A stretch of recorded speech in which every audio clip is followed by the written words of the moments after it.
Hello and welcome everyone. In today's video, I will show you how to see post analytics on LinkedIn.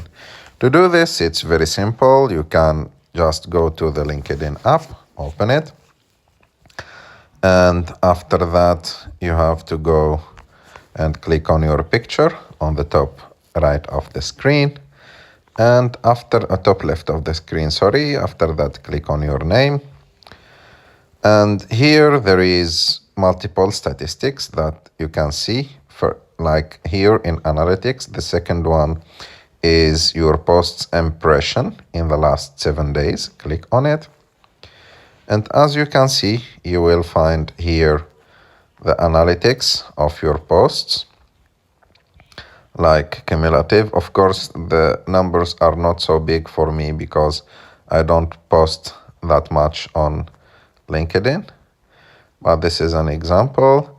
You will see for like every post, you can click view analytics. And you can see how many people have seen this like post and how many times they have seen this post, the reactions and the post viewers demographics, and like those analytics, like things like that. Where are those people?